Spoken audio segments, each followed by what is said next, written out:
Bonjour à toi, mon frère, ma soeur, j'espère que tu vas bien. Aujourd'hui, on va parler d'un sujet qui est très important, ok? J'ai même pris des notes. Vous imaginez pourquoi c'est important. Si je parle jusqu'à prendre des notes, alors que généralement, je n'en prends pas, je ne fais qu'improviser. C'est parce que je voulais vraiment parler de quelque chose qui est très important, afin qu'on puisse avancer ensemble, en fait, ok? Le sujet d'aujourd'hui, comme vous avez déjà vu le titre, c'est le fait que jusqu'où va la soumission de la femme africaine dans un foyer au Canada. Jusqu'où va la soumission de la femme dans un foyer africain au Canada. Et je parle de ça parce que je me suis rendu compte que quand je discute des fois avec certaines personnes qui m'écrivent, il y a certaines femmes qui ont des fois peur de parler parce qu'elles se disent que mais et si mon mari apprend ça? Ou bien quand elles sont avec leur mari, quand elles me parlent, je me rends compte qu'il y a plusieurs femmes qui évitent de parler de certains sujets parce qu'elles ont peur de se faire molester après. Ok?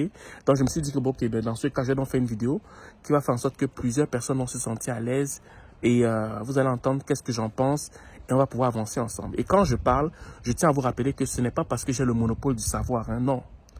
En aucun cas, ce n'est pas une question de monopole de savoir, c'est simplement que j'observe et je dis ce que je pense. Et à partir de là maintenant, on peut réfléchir ensemble et voir dans quelle mesure voilà, on peut trouver une solution mutuelle, quoi, ok, pour qu'on puisse avancer ensemble.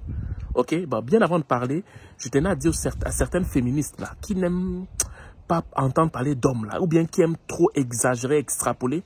Si vous pouvez d'abord zapper ma vidéo, vous pouvez aller faire autre chose, prendre une petite marche, faire du shopping et bref, vous revenez plus tard, ok? Parce que mon but ici, ce n'est pas de piquer l'homme ou la femme. Mon but, c'est de discuter d'un sujet qui est assez important et qu'on puisse trouver mutuellement une réponse à ce fléau en fait, ok? Donc, pour moi, je vais d'abord définir c'est quoi la soumission, ok?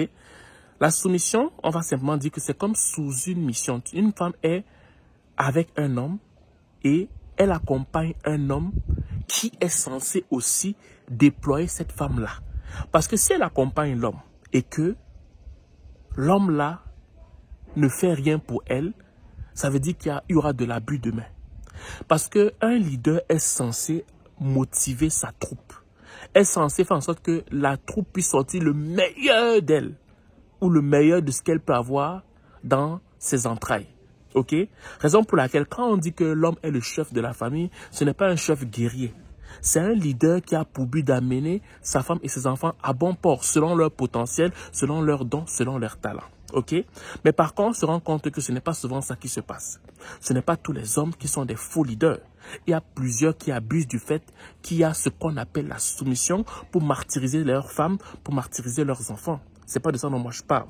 Je parle du fait que si jamais il y avait des hommes qui respectaient réellement leur rôle, croyez-moi qu'il y aurait plusieurs familles africaines ou partout dans le monde qui seraient vraiment épanouies. Mais malheureusement, il y a beaucoup d'hommes qui profitent du fait, ok, que leurs femmes doivent être soumises afin de les manipuler, de les mater. Et c'est pour ça qu'il y a beaucoup de femmes qui, malheureusement, ou heureusement, à cause, parce qu'elles veulent sauver leur vie, se révoltent et voilà, font autre chose. Et voilà quoi, c'est ça. Voilà. Donc, qu'est-ce qui entraîne souvent le fait qu'on parle de la soumission? Sous quel angle souvent on parle de la soumission? La soumission voit souvent son jour sur le plan traditionnel et culturel africain. Ok?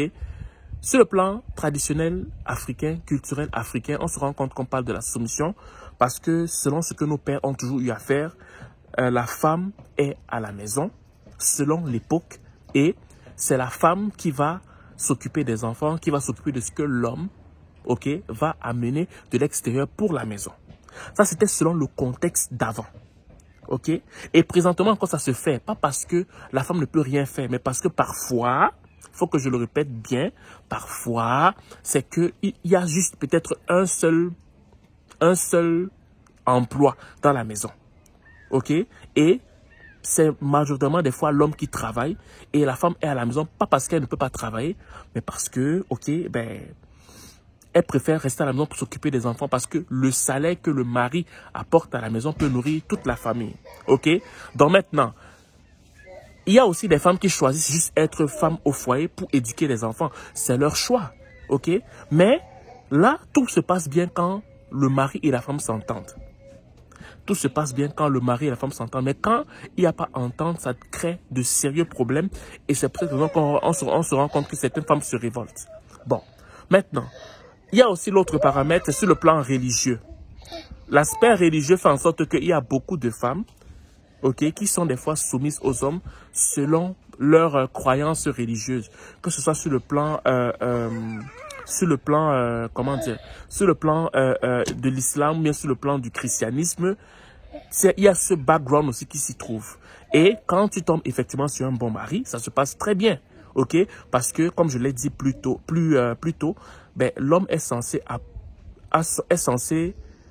permettre à ce que sa femme puisse donner le meilleur d'elle, parce qu'elle est sous son aile, ok, et apporte aussi le meilleur de ses enfants, parce que ses enfants sont sous son aile, ok. Mais il y a aussi des femmes qui ne sont pas d'accord avec cette philosophie, et ce n'est pas bien plus grave que ça, et c'est à vous que je dis, vous pouvez prendre votre chemin, et moi je parle aux femmes qui respectent cet idéal en fait, ok. Donc, où est-ce que je vais en venir avec toutes ces choses? Je veux parler du fait que vous qui voulez venir au Canada, mes chères mamans, mes chères jeunes sœurs qui viennent de se marier, cet idéal qu'il y a en Afrique, tant sur le plan culturel, traditionnel que sur le plan religieux, il faudrait que ça s'adapte ici en Amérique du Nord parce que l'homme ne peut pas porter tout sur son épaule. Je recommence. Le fait que tu dis que non, je vais attendre toujours que mon mari décide ou bien que mon mari prenne une décision, il prenne une solution ou je vais attendre que mon... Non, je comprends ta bonne foi. Mais parfois, tu vas devoir prendre des décisions sans que ton mari ne soit présent. Pas parce que tu désobéis à ton mari, mais parce que la situation fait en sorte que tu dois décider. Parce que la société est conçue ici comme l'homme est égal à la femme. Ce n'est pas que ce n'est pas notre cas en Afrique, ok? Mais c'est que c'est arrivé à un certain niveau que si toi, femme, tu ne prends pas une forme de décision personnelle, on va te traiter comme une personne qui n'a pas de caractère.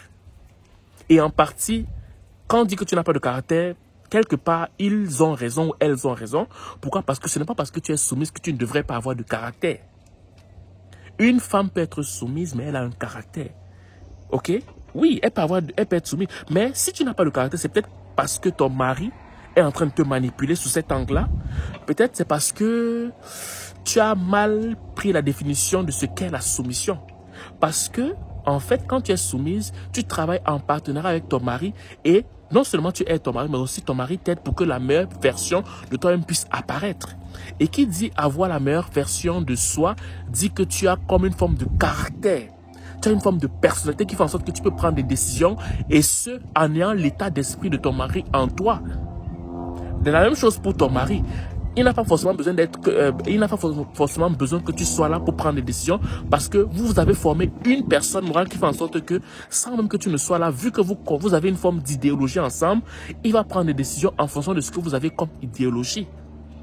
C'est ce que vous devez comprendre. Parce que des fois, je rencontre des femmes qui ont des fois peur de prendre des décisions parce qu'elles se disent que, mais, et mon mari, et s'il apprend que j'ai pris une décision, mais ton mari va comprendre. Ou bien peut-être parce que tu n'es pas très uni avec ton mari, je ne sais pas. Mais en Amérique du Nord, ce n'est pas ça. Et aux maris qui prennent plaisir de mater leur femme via la soumission, la supposée soumission, la soi-disant soumission qui n'en est pas une, ben, à un moment donné de ta vie, mon frère, ma soeur, dis à ton mari que ça va être lourd sur lui. C'est bien beau quand tu as 40 ans, tu es là, tu manipules ta femme sous prétexte qu'elle doit être soumise à toi. 50 ans, c'est bon. 60 ans, c'est bon. Mais à un moment donné, ça va être lourd sur toi. Mais comme tu n'as pas su faire un avec ta femme, ben ça devient compliqué pour toi. Ça devient lourd pour toi et tu vas devoir tout faire seul, tout le temps, tous les jours, tout le temps. Et à un moment donné, ta femme, comme tu ne l'invites jamais à participer à toutes les décisions qu'il y a dans la maison, ben, à un moment donné, elle va se créer son monde et c'est là où il y a des séparations bizarres en fait. Ok? Donc pour moi, je veux simplement vous faire comprendre une chose. Revoyez votre définition de la soumission avant d'arriver au Canada. Parce que si vous venez avec une définition de la soumission bâclée, vous allez payer le prix de ça. Parce que ce n'est pas comme ça que ça marche. Parce que la soumission n'est pas censée faire souffrir l'un ou l'autre partenaire. Non. La soumission, c'est une forme de sécurité que l'homme donne à la femme.